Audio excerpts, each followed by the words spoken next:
Hi, let's take a moment and imagine Bangalore back in 1881. It was a quiet town, then mainly a British military garrison. Communication was slow.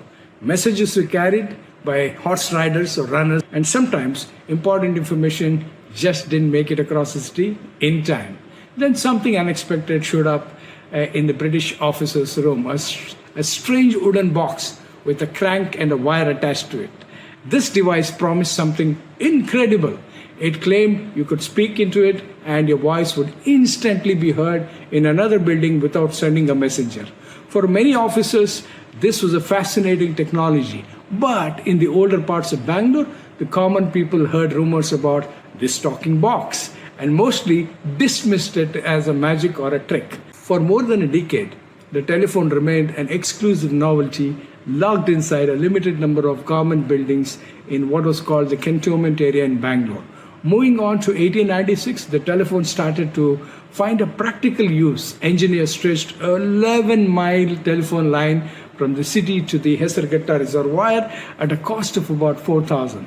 This wasn't for fun or convenience. It was a functional line used to keep track of the water supply. Then came August 1898, a moment that changed everything.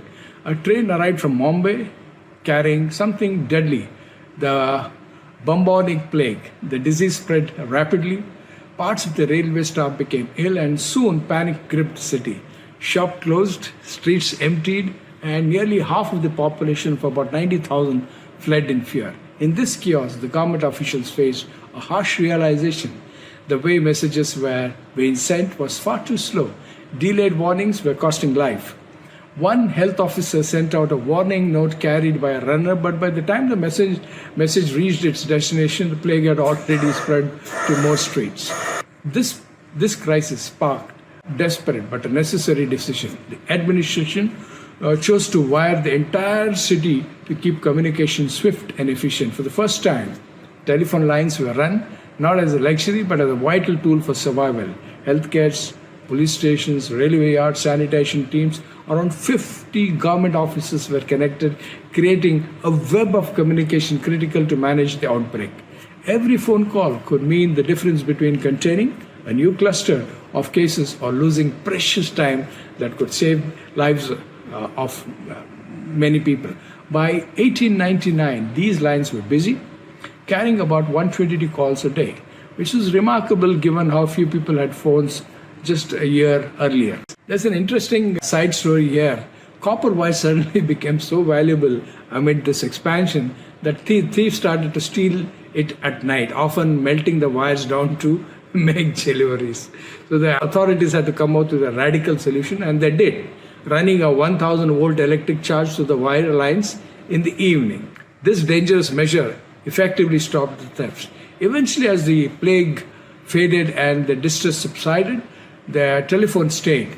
What started as an emergency tool became the foundation for a modern Bangalore. Hotels and the businesses soon installed telephone lines as a way to show they were up to date. In 1912, a telephone line was installed between Bangalore and Mysore, establishing a connection between two important cities.